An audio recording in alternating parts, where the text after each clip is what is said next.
Hello again and welcome. Michael Pizzolla here. I'd like to welcome you to this edition of the Value Capping Rant. This is the 2023 Florida Derby and Arkansas Derby Value Capping Rant.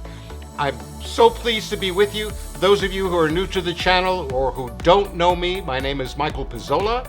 I've been writing about, teaching about, playing, and overall immersed in this game for the last 35 and so years. Some people know me as the author of the best-selling book Handicapping Magic and co-author of the classic Pace Makes the Race. I'm the creator of the original online racing forum, which you can find at posttimedaily.com. It's great. I'm not here to sell you anything. The software that I use is called ValueCapper. If you want to find out more about ValueCapping, go to ValueCapper.com. There's a free video and all of that. But again, I'm not here to push products. Here's what I do, and here's what drives me. I hesitate to use the word passionate because everyone is passionate. You know, oh, I found this new pulp-free orange juice and I'm passionate about it. No. But I am very enthusiastic about helping horse players and handicappers, and by the way, owners and trainers who are clients, succeed in this modern game. The game has changed. The public has gotten so good with the proliferation of good numbers. Are they as good as mine? No. Who thinks that? Who comes up with numbers that they develop over 30 years and think, oh, well, the numbers that are out there, you know, are probably better than mine? No, of course I think mine is the best, and I always refine them and so forth. But let's face it, the public has gotten very good. So what I do is I help horse players and handicappers try to overcome the overwhelm and confusion with so much data now coming in, and instead adopting a value-oriented approach so they can increase their return on investment. Not so concerned with win percentage, but on return on investment, because that's really why I play the game. I'm not like others who are concerned with predicting a particular race. Hey, look at me. I had the winner of the Florida Derby. I knew Forte was going to win. Oh, really, Sparky? What a surprise. Rather, sorry, I teach players to find what I call value bets or value investment potential. In other words, overlays in what's commonly, but there's a lot more to it. And I'll bet if there's value, I won't if there isn't. Well, Michael, what if you really think the horse is going to win? Not at 3 to 5. At 3 to 5, I wouldn't bet I'm sitting here right now. And the outcome that I want for those with whom I speak and those that I'm coaching is to develop a stress-free investment strategy. I don't know if any of you have been to a race book or a simulcast facility. I mean, it's hard to get this sense if you're sitting at home and betting online and, oh, we can't do that in Nevada, so I don't. So I'm at the race book most days. And the looks of stress and strain on the faces of the players is enormous. And it comes from trying to do something impossible, which is predict with certainty the outcome of a race, because you can't. We can make good guesses. We can go by probability, and that's what I go on. But you don't know. So many things can happen. All right, so heads up, this is not a touting video. I'm not here to pick horses. If I had wanted to do that, I would have started 20 years ago when I was offered a very lucrative deal to sell picks. Not what I do. Not what I'm interested in. Rather, here's what I do. In terms of these videos, I try to demonstrate the principles of value capping. Okay. Not interested in making a pick in every race. Well, he was 3 for 9, but no. And if I don't see potential value, I'll tell you that. And spoiler alert, I'm not sure there are really good, solid value plays in the Florida and Arkansas Derbies. Maybe. We'll look. But let me take you through the value capping framework very quickly The idea that or the framework that I like to talk about to beat the modern game, you find horses you like that the public shouldn't. Preferably, they should be running against vulnerable favorites. Favorite on a layoff, just had a hard race after a layoff, ran its top number after a layoff. There are so many things. Wrong running style for how the race should shape up, early or late. You need to wait for your price.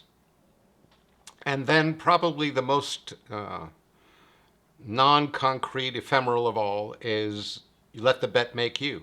And what that means is, with practice, with constantly doing this, you begin to develop a felt sense that, yes, this one, no, I'm going to let this one go. And by the way, no one's ever lost money passing a race. I know that's not a happy message. Ooh, let's go throw money out. I'm not interested. And if you're here just to get a winner and like that, look, there's 100 videos, probably just to one side or the other of this video, where you can have people give you locks and you can go and pay them and get a lock, or you watch a free video and get a lock. I'm not interested in that. I'm interested in demonstrating the process. Now, I use the ValueCapper software. It makes pace projections. It's based on sophisticated pace ratings that I have literally been working on for 30 years. I think they're great, but not enough, because other people, not like the old days, they now have some decent pace numbers and they're very readily available. So ValueCapper uses them in a very contrarian way. It looks at form cycle and, most importantly, it makes an odds line. So what I decided to do, both out of some requests that I've got to do a look over your shoulder. Hey, Michael, I'd like to look over your shoulder as you work through a race, and necessity in that the final file for Saturday's races, Saturday, April 1st, 2023, when these races are running, didn't come out until late this year. And so I wanted to get this video out to you, so I'm going to look over my shoulder, and it's going to be exactly, I have not done a lot of work on these races, but this is exactly how I interact with the software and how this value approach kind of affects my thinking and approach to the race. But remember, software, any software, my software, the software I'm very proud of, numbers, methods, all of that, they're not crystal balls. They can't predict with 100% accuracy. And I'm working now without scratches.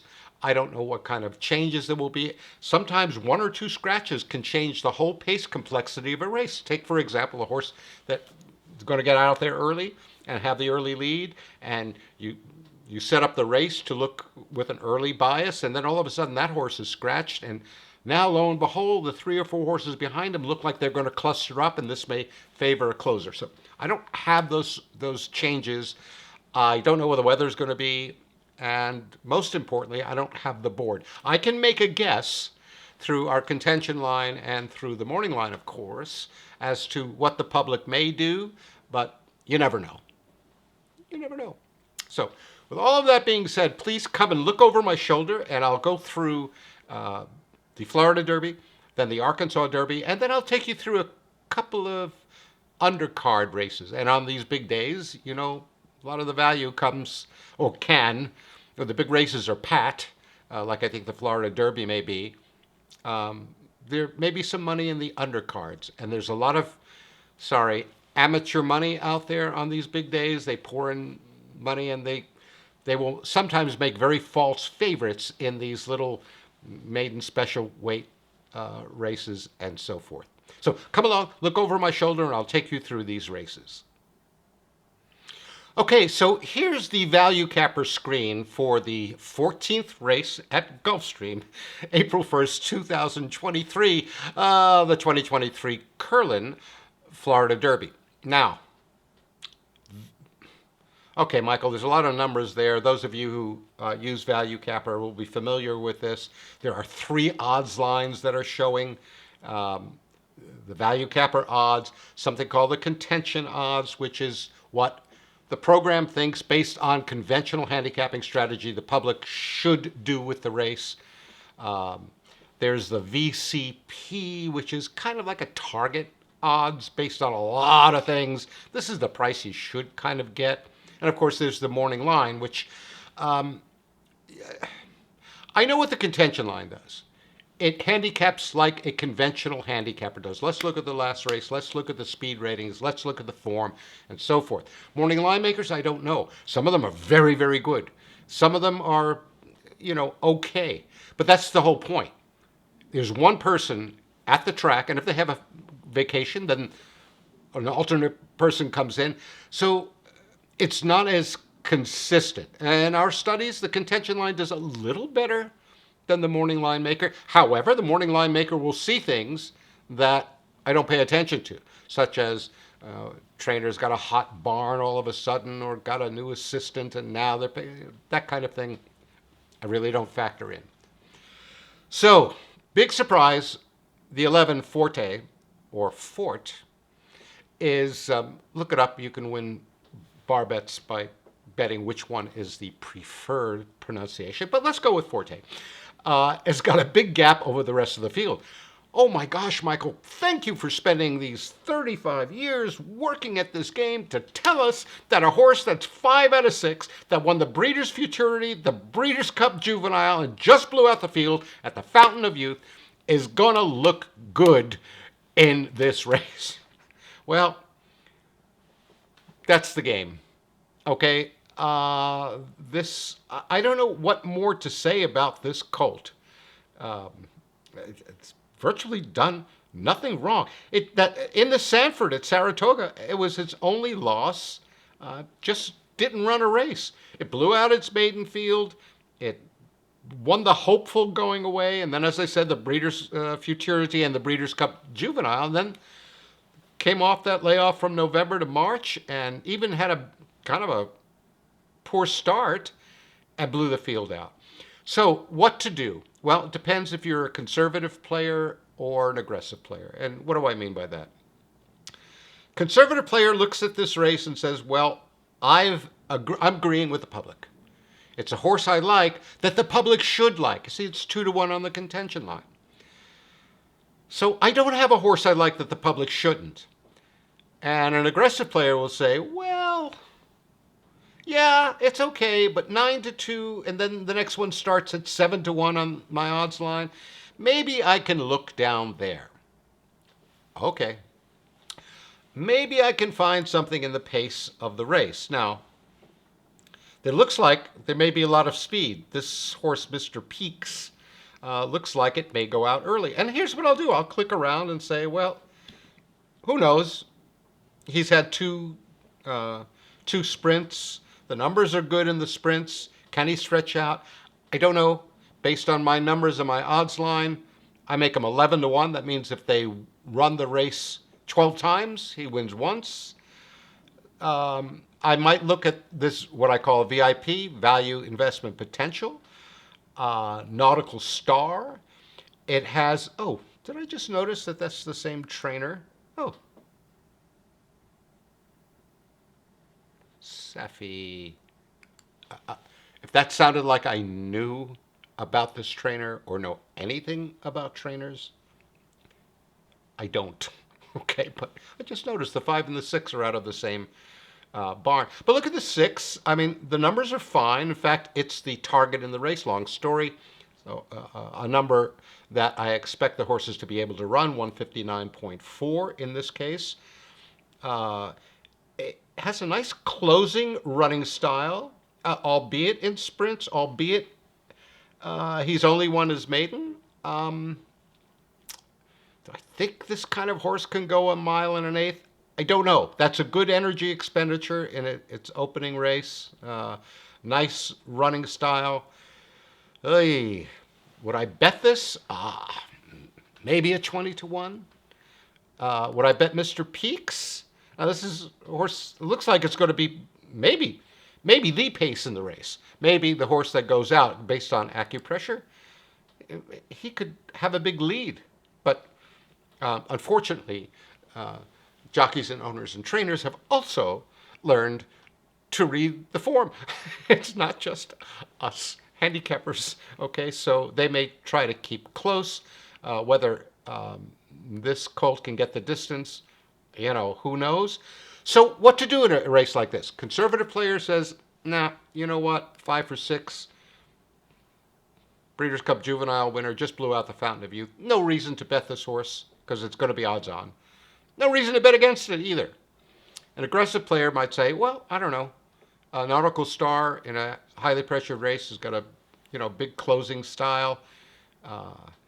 Give me 20, 25 to 1. Sure, I'll take a shot. Mr. Peaks, I'm not so sure.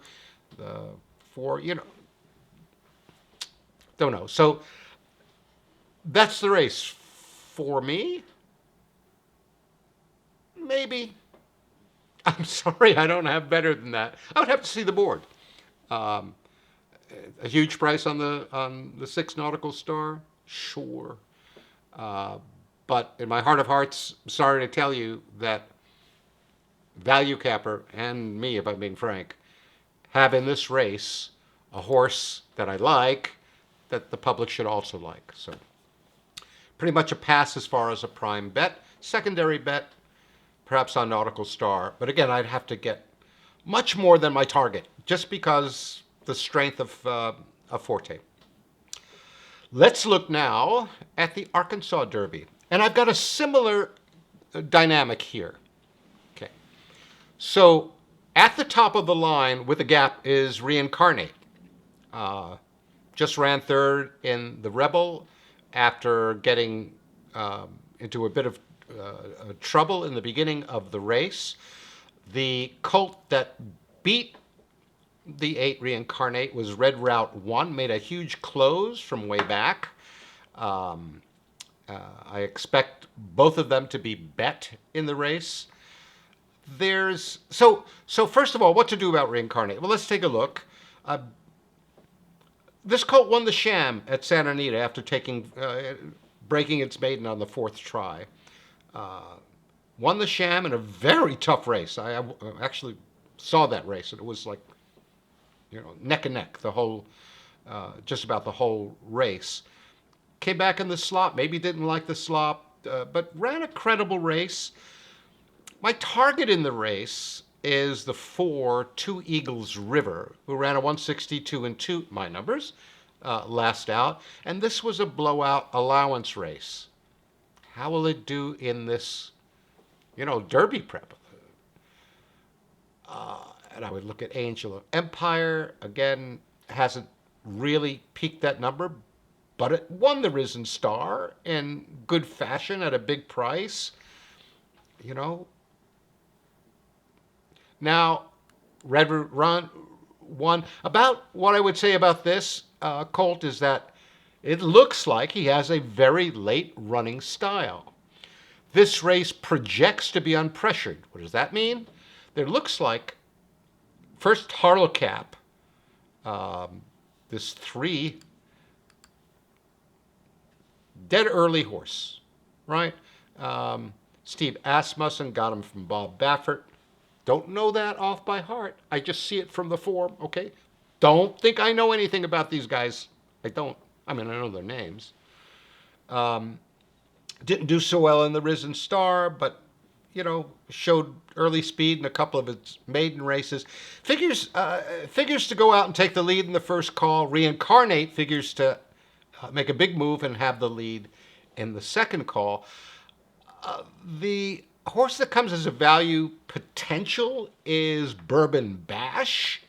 Now, Bourbon Bash hasn't hit this 162, didn't run horribly in the Rebel, didn't run so great. Honestly, I think that the colts coming out of the Rebel, especially Reincarnate and Red Route 1,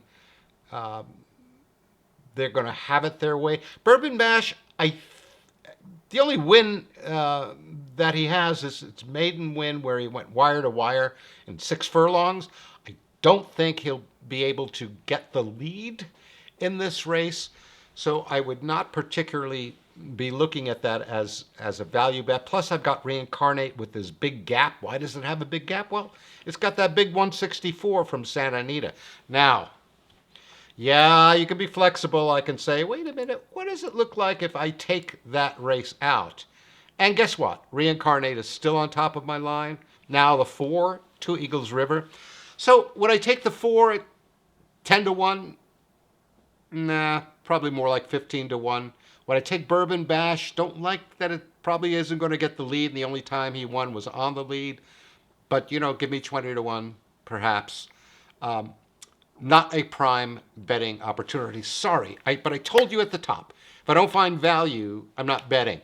So if I get one of these prices, if the 4, the 6 come up as prices, again, 10 to 1, 20 to 1, I would bet.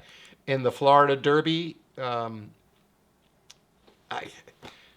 really think Fort looks strong. Give me 25 to 1. I'll have a little secondary bet on Nautical Star. I may have some superfectas with some of these long prices.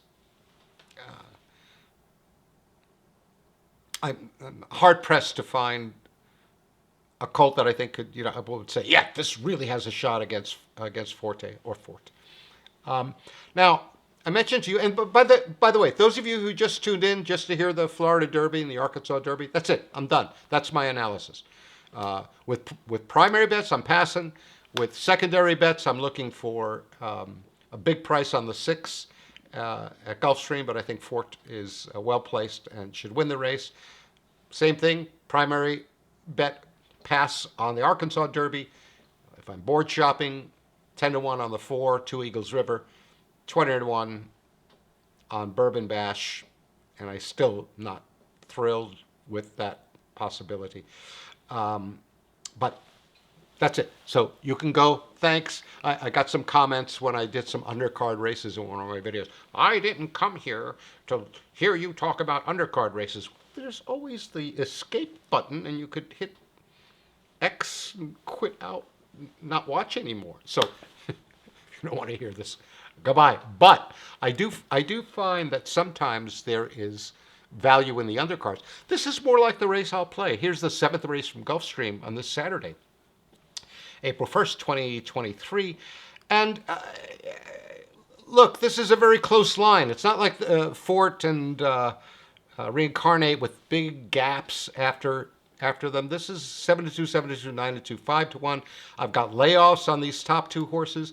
I've got a big potential price here in the 2 Cajuns. Magic, 9 to 2 going to 20 to 1, 15 to 1 morning line. What's so bad about this this horse? Well, doesn't look so great in the past performances. It did a lot of running in state bred, Florida bred races, and didn't do so well. Got second in the Sunshine Sprint and did well there. Now it's going a mile and a 16th. Do I think this is a mortal lock? Of course not. I think that First Captain and O'Connor, even off layoffs, would seem to be kind of the logical horses. The other hand, give me 15 to 1, and I would make a bet on this horse. This horse I like. The public shouldn't. And these horses are kind of flawed in that they're on layoffs. I don't know how they'll recover, and so forth. So that's more the type of race that I will look for. Here's the Gulfstream 10th. It's a turf race, and top of the line is a horse that ran a very big late fraction in its second back, pretty big in its top race. I like those kinds of moves on the turf. The morning line favorite, market segmentation, looks okay, but it's on a layoff. The numbers are good, not earth-shaking. But there's another horse coming out of filly, coming out of mare in this case. But if I distinguish between filly and mare, is that ageist? I'm so confused. I don't want to misgender. I don't want to be ageist. All right, so Kahiko, this wonderful 6-year-old mare, also made a big move in the Honey Fox last out. along with Prince's Theorem. Uh, I like it when I have four horses in my arc, which is the horses above random. Okay, so it's the above random cluster. I call it an arc. Uh, the 8 and the 7 are the two that are not on layoffs. They both figure to be big prices. I've also got the fulcrum in the race. Those of you who don't know what the fulcrum is, uh, take a look at my video called Stop Betting Slow Horses. It's all about the fulcrum. You could find out about it. This 2, and this 2 looks like it might belong in the exotics. This is the kind of race I'll get involved with. I'll have a nice bet on the 8. Again, I need my price. I want something like 100% overlay, something in the 9-1 range. I'll have a secondary bet on Hiko.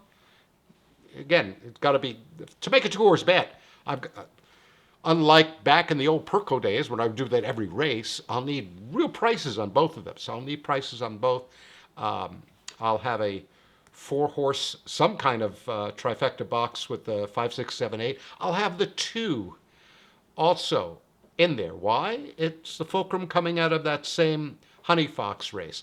This is much more the kind of race that I will bet rather than these quote unquote big races, the ego races. I had the Florida Derby because I knew Fort was unbeatable. Okay. Similarly, the Oaklawn 9th. Let's see. I changed this.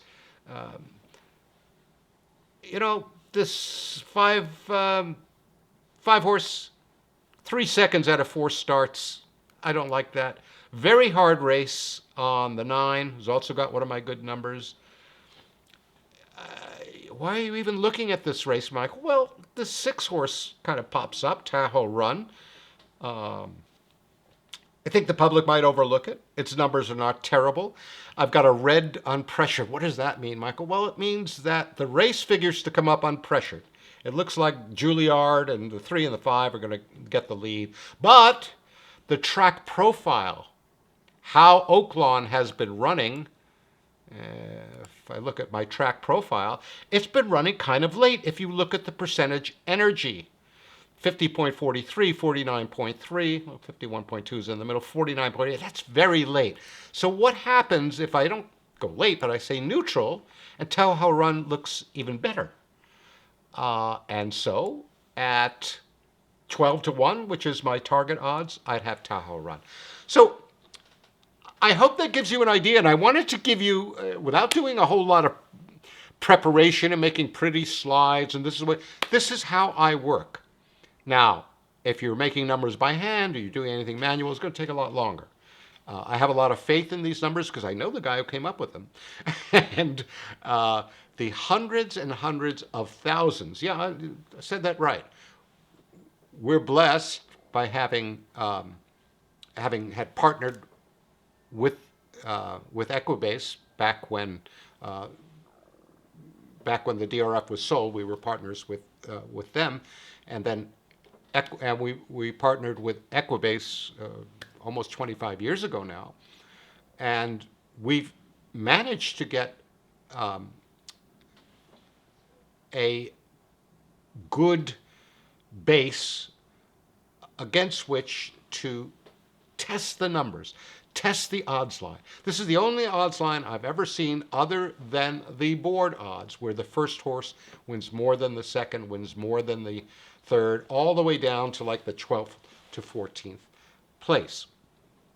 So I have a lot of faith in the techniques that are used. I have not just faith and belief, but based on the enormous database runs that we've done. And this allows me to go through the race quickly, and then you've got to use your head. You've got to wait for your price, and then you've got to let the bet make you. You know what? Yeah, I hear what this Momo says about this Bourbon Bash, but even he says the horse only has 1 win, wire to wire. It's not going to get the lead today, probably. Why would I ever bet him? Good point. That's where letting the bet make you. That's what a more conservative handicapper would say. A more aggressive player would say is, hey, doesn't look too bad. This is not so pat. Yeah, give me 20-1, I'll take a shot. Is one better than the other? to thine own self be true. If it really bothers you, if you pass this race and Bourbon Bash wins or Two Eagles River wins, and you say, oh, you know what? Maybe I should. If that bothers you more than if you bet them and Reincarnate runs away with the race and Red Route 1 comes in and closes, completes a chalk exacta, or Rocket Can, the fulcrum, gets in there or something, and you bet those long shots, oh, I shouldn't have bet that. Which one will hurt more? Losing? Losing when the chalk comes in and you bet the price, or not betting the long price you thought might have had a shot and they win, and then you feel terrible. So it all depends on how you're wired, and that's part of value capping, knowing yourself. I want to thank you so much for spending this time with me, to allowing me to share these ideas with you, to share the principles of value capping. Can't say thank you enough. The younger folks, nephews and so forth, are keen to remind me that I should say something about, if you like what you hear, what do they say? Like the video, subscribe the video. It helps something called, I know what an algorithm is, and I use them in my work in the software. Apparently there's one that if you get a lot of those things, that helps with the search when people are looking for videos. I want to pretend to care about it, but all I care about is helping those of you who have watched this video. Thank you so much again. Thank you so much for your support and your encouragement. I'll see you next time.